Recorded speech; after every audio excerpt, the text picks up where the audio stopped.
Thank you.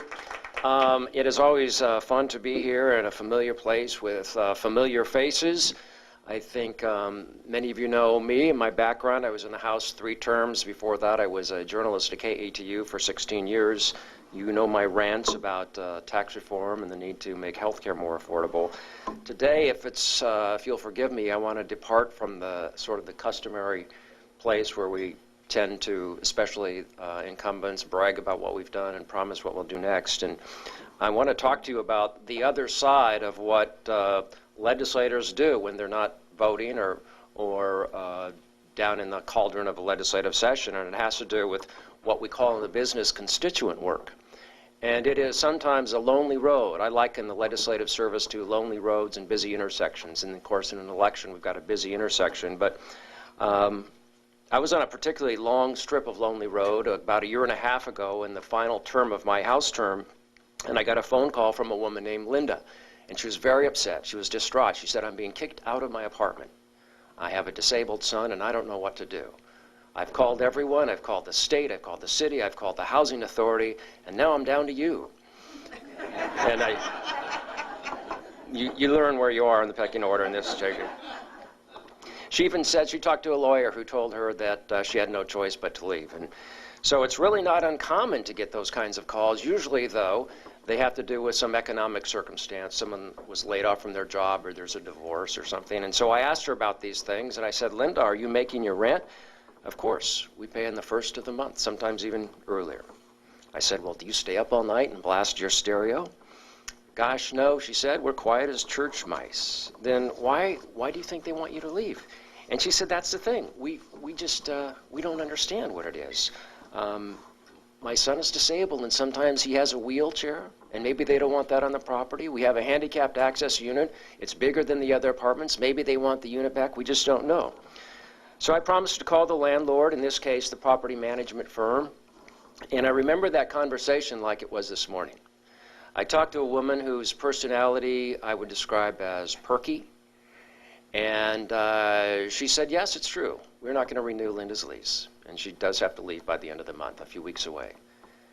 And she said, "We don't have to give a reason why that is. That's our decision." And I said, "But I don't understand it. She's a model tenant. Why would you do that?" And she said, "We just don't have to explain why we're doing that."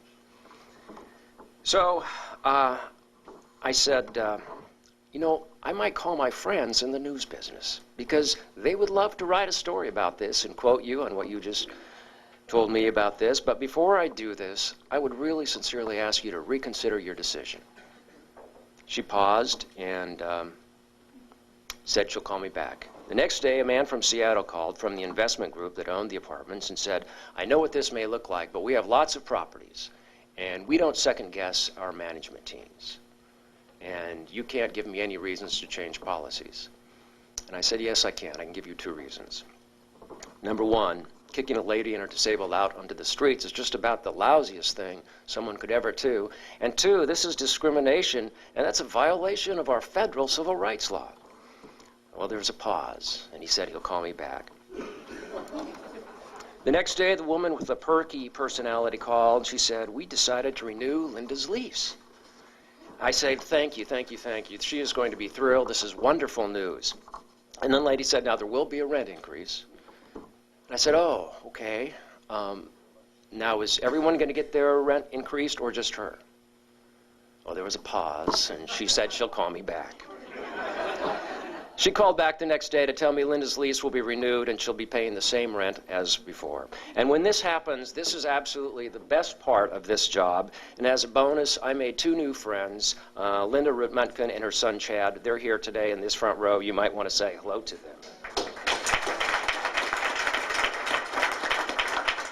The reason I wanted to tell this story and give you a glimpse into this side of this job is not to say that I did anything extraordinary. It's nothing that you all would have done.